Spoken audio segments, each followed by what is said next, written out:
చేశారు. 26 అంటే WHO ప్రోటోకాల్స్ని బట్టి 26 క్లినికల్ డయాగ్నోస్టిక్ కిట్స్ డెవలప్ చేశారు.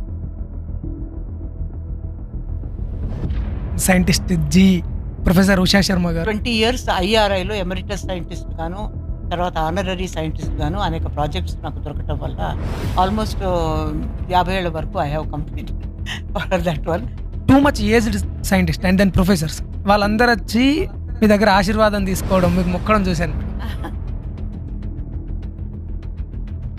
So you are the first PhD holder from Osmania university biochemistry department. కొంతమంది doctors మేము ఇది ట్యూబర్కులోసిస్ అనుకున్నామండి, కానీ ఎలర్జిక్ బ్రాంకోపల్మనరీ ఆస్పెర్జిలోసిస్ అని తెలిసేటప్పటికి లైన్ ఆఫ్ ట్రీట్మెంటే మారిపోయింది మాది. పేషెంట్ వాజ్ ఇన్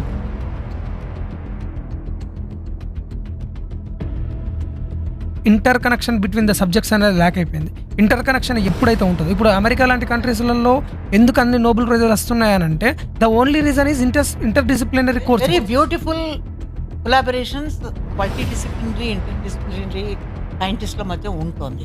ఇప్పుడు వచ్చిన నోబెల్ ప్రైజెస్ అన్నిట్లో కూడా ఈ ఇన్వేజివ్ ఆస్పెర్జిలోసిస్ అనేది చాలా డేంజర్. ఎలర్జిక్ బ్రాంకోపల్మనరీ ఆస్పెర్జిలోసిస్ అనేది ఎలర్జీ పేషెంట్స్లో ఉంటుంది. ఇప్పుడు అగ్రి ఫుడ్స్ మనవి చాలా ఎక్స్పోర్ట్ చేస్తాం. మెనీ టైమ్స్ మన దేశంలో నుంచి పంపించిన ప్రోడక్ట్స్లో ముఖ్యంగా గ్రౌండ్ నట్టు, చిల్లీ పౌడరు, కొన్నిట్లో స్పైసెస్లో కూడా కంటామినేషన్ ఉంటుంది. దే హ్యావ్ మనం విత్డ్రా చేసుకోవాల్సి వస్తుంది ఆ ఎక్స్పోర్ట్. కారణం ఏంటంటే ఎఫ్లటాక్సిన్ కంటామినేషన్, ఫుడ్ టాక్సిన్స్ అనేది. ఇండియాలో ఎర్లియర్ డయాగ్నోసిస్ అనేది చాలా ఇంపార్టెంట్ మేడం. ఎందుకనంటే కిడ్నీ పేషెంట్స్ చాలా మంది ఉన్నారు.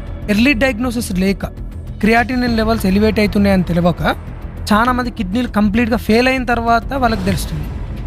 ఈవెన్ డయాబెటీస్లో కూడా ఏంటి అని అంటే ఇన్సులిన్ యొక్క లెవెల్స్ని లేకపోతే గ్లైసిమిక్ ఇండెక్స్ని ఎర్లీగా డిటెక్ట్ చేయక, ఎర్లీగా మెట్మార్ఫిన్ లాంటి మెడిసిన్ యూజ్ చేయక చాలా మంది చనిపోతున్నారు. కార్డియోవాస్కులర్ డిసీజెస్లో కూడా అంతే. ఈవెన్ మీరు కనిపెట్టారు కదా మేడం టూల్ ఏంటిది ఆస్పెర్జిల్లస్కి, ఇక అక్కడ కూడా సేమ్ కండిషన్ అంతే. అవును, ఎగ్జాక్ట్లీ. మన వాళ్ళకు ఉండే కామన్ సైకాలజీ ఏంటి అంటే అంటిల్ అండ్ అన్లెస్ అది పెయిన్ వచ్చేంత వరకు, కిడ్నీ ఫెయిల్యూర్లో పెయిన్ తెలియదు, డయాబెటీస్లో పెయిన్ తెలియదు, క్యాన్సర్లో పెయిన్ తెలియదు, ఈ ఆస్పెర్జిల్లస్లో పెయిన్ తెలియదు. ఏం మెజారిటీ ఆఫ్ ద డిసీజెస్లో ఏంటి అంటే పెయిన్ తెలియదు కాబట్టి ఆ పెయిన్ వచ్చినప్పుడు చూద్దాంలే.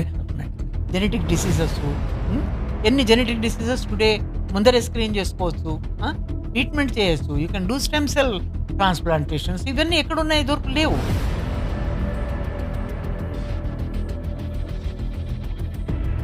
మనం కనిపెట్టాల్సింది ఏముంది, ఆల్రెడీ అంతా Yellapragada Subbarao. Not for anything.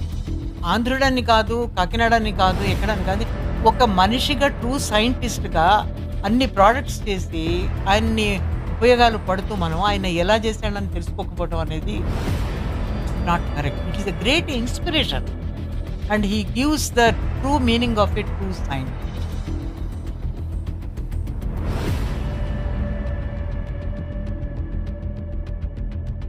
I want to ask this, అంటే ఈ క్వశ్చన్ని మాత్రం ఖచ్చితంగా ఒక సైంటిస్ట్ని అడగాలి మేడం. ఏంటి అని అంటే ఎప్పుడైతే సైన్స్ అనే దాంట్లోకి గాడ్ అనేది అంటే దేవుడు అనే ఒక ఆలోచన వస్తే సైన్స్ అక్కడితో ఆగిపోద్ది మేడం.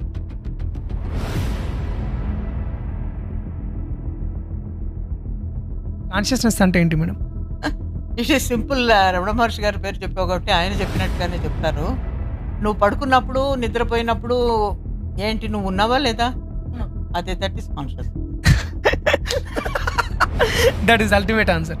అంతే, గ్రేట్ ఆన్సర్. బ్రెయిన్ సంబంధించినటువంటి scanning, thoughts, effect of music on brain, effect of meditation on brain, ఇలాంటివి చాలా ఎక్స్పెరిమెంటేషన్ చేసి సైంటిఫిక్గా ప్రూవ్ చేసినటువంటి కొన్ని స్కాన్స్ అవన్నీ ఉన్నాయి. బట్ ఏది కూడా పర్ఫెక్ట్గా ఇది అని చెప్పలేము. హై క్వాలిటీ ప్రోటీన్ ఉంటుంది. ఆ ప్రోటీన్ బ్లడ్ కింద తయారు చేసి ఆ ప్రోటీన్ ఇంక్లూడ్ చేసి బిస్కెట్స్ కింద తినేది ఎడిబుల్గా అనమాట. తినడానికి వీలు ఉండాలి. ప్రోటీన్ పౌడర్ తినమంటే ఎవరు తింటారు? అది తినడానికి బాగుంటుంది. సో